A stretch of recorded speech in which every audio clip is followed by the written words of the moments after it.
Hello, everybody. Today we are going to be covering the EIDL Targeted Advance and Economic Injury Disaster Loan Program brought to you by the SBA in regards to the stimulus packages that they have been putting out to help support small businesses. This is Wealthy Women in Waiting. Please go ahead and give this video a thumbs up, subscribe, and set the bell notification so you don't miss out on the free sauce that we are continuously dropping on this channel. Thank you, and we're going to go straight into the training. So the EIDL Economic Injury Disaster Loan Program has just reopened the Targeted Advance and the Advance program. For those of you guys who have not been involved in this program, it is an amazing situation. The grant is not based on credit. It is based on your current business's revenue, your losses, and your amount of employees that you have. So in this training, we will be going through the exact answers that you need to put into the application process so that you can get the advance. Make sure, please do not even continue watching this video if you do not have a business that was not in and operating before February 2nd, 2020. If you do apply for this and you did not have a business that was operating prior to that, you will get in trouble. So please just save yourself some time. Don't finish watching this. You can deliver this to someone you know that has legitimate business that was established prior to. And this does apply if you are a sole proprietor, if you're an individually owned LLC. So even if you may not have a corporation, like you're not incorporated, but you are a sole proprietor that does claims like 1099 income per se on your tax return every year for like independent contractor work or what have you, you do qualify for this program, which is absolutely amazing. So I'm going to exit the presentation in just a second. I'm going to take you over to this website. If you do check out the description section, you will find a link that will take you directly to a breakdown of everything that is on these slide decks. So some people may be audio visual, some people may need a walkthrough, and some people may just want to look at the steps and walk through them step by step. My only request is that you do like and subscribe because you found this information valuable. So we're going to go ahead, head over to the SBA.gov/disaster assistance/coronavirus/COVID-19, exit the presentation really quickly and go over here to the website. So as you can see, they do have a section specifically for COVID-19 EIDL. We do have the information for the advanced programs and the data. So what we're going to do is I'm just going to walk through this page with you really quick. When you guys go to the link provided to you in the guide that is in the description of this video, you will find access to this link. Now, the content of this page showcases the loan details, loan eligibility, the loan increases, existing borrowers, beware of fraud and theft and identity theft, and information about the COVID-19 EIDL in other languages. Now, what I want to let you guys know, because so many people do not understand this, when you apply for the SBA's EIDL program, it is a loan that is a dual application for an advance. So some of you guys may be like, I'm not going to qualify, I don't have good credit. Let me tell you, I have friends with credit low 400s that still got the advance but were denied for the loan, and once they were processed, the application, please excuse me, the targeted advance was deposited instantly in their account within 2 days. I have received this grant as well as the advance, or I have received the loan as well as the advance myself for multiple businesses, as well as helped multiple people apply for this that do have real businesses. So I just wanted to put that out there. You guys will, even if you apply, you will see an inquiry on your credit report. And from there, you will receive either a notification from them. Usually it takes about, 24 to 72 hours to state that you qualify, and they will ask for additional information for the loan aspect of it. And if you are going to get the advance, it will immediately deposit as soon as that information is released. If you do not qualify for the grant or the loan, but do qualify for the grant, it will automatically deposit within 2 days.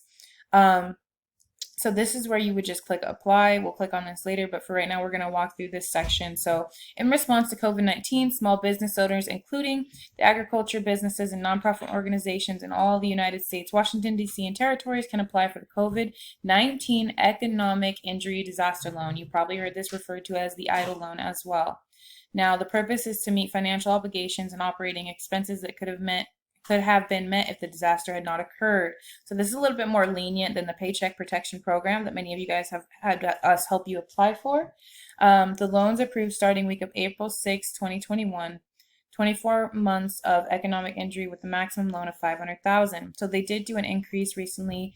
For those of you guys who have got the first program, you can click on this to see about getting an increase, or you can log into your portal in your back office and you'll be able to accept the terms for the increase there.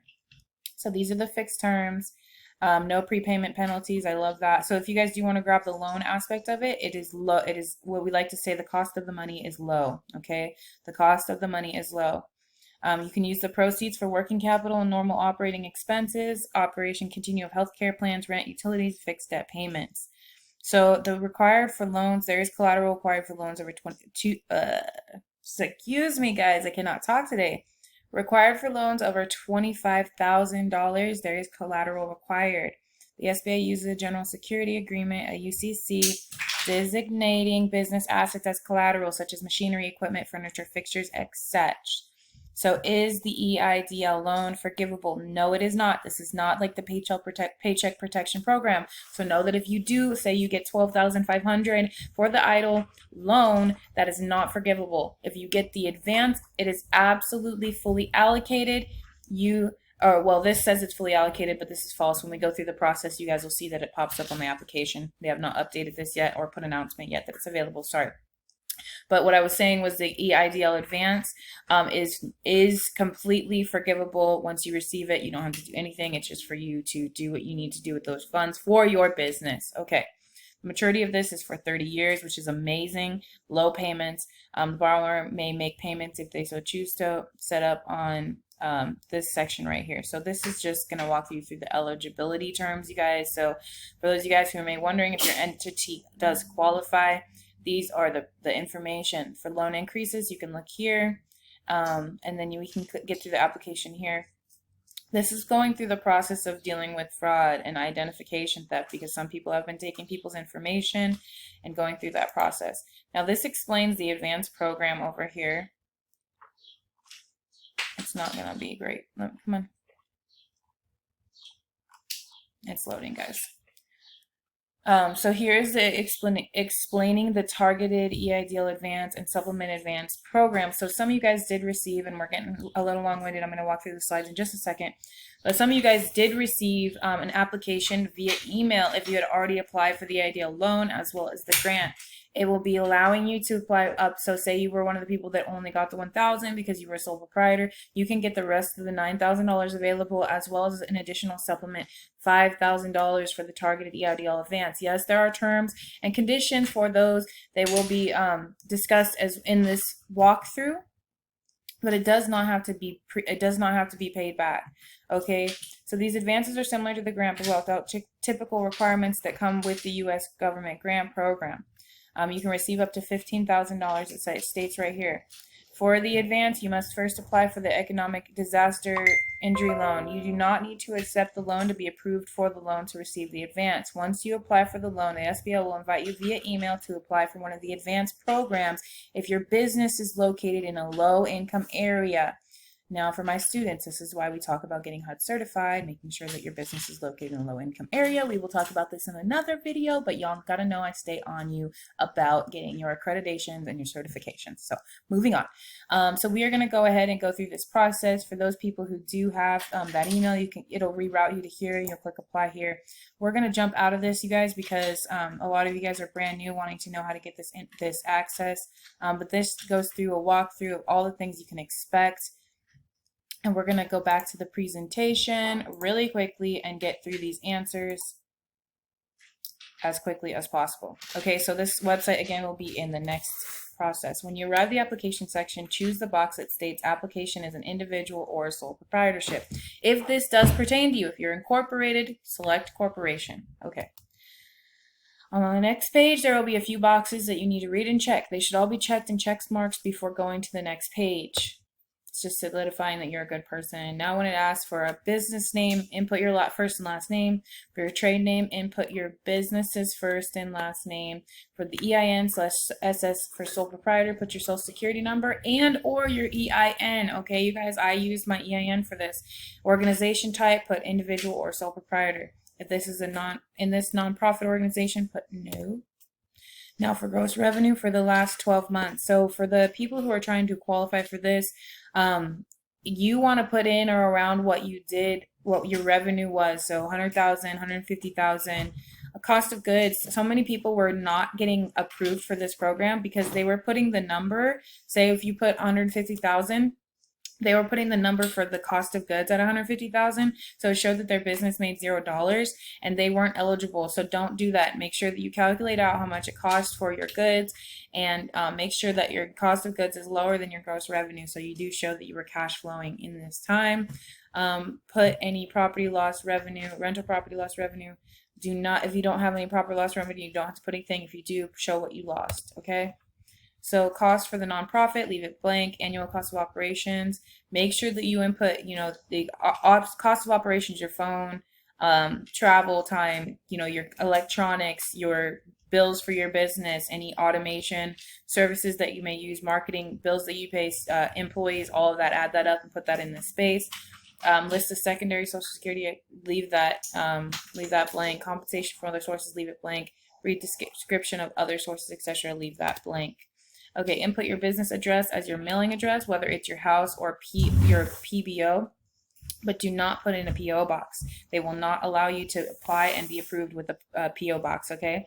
Input your email address and make sure it's a valid email address. Some of you guys were putting in your business addresses and then did not pay for your service, and so you weren't receiving these emails or aren't continuing to receive the emails to get paid for. So a basic email address is what you need to be putting in step 14.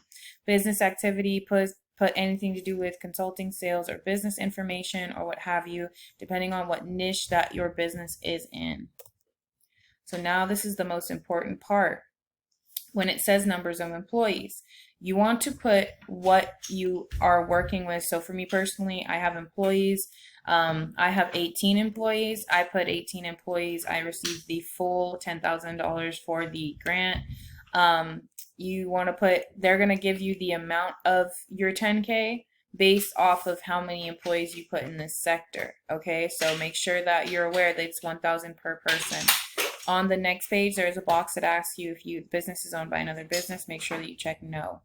Now input your personal information like your name, your address, your social security number. Make sure it's the same as the front page when you fill out like out front, and your phone number. So your social security number needs to match this, okay?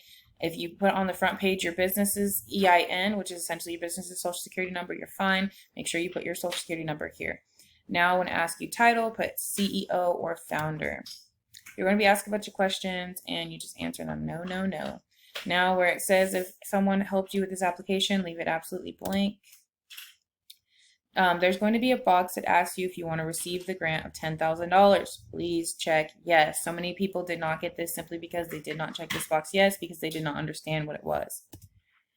Now it's going to ask you for your banking information. Now one of the things that we did learn, you cannot use Chime for this. You need to have a real legitimate bank account.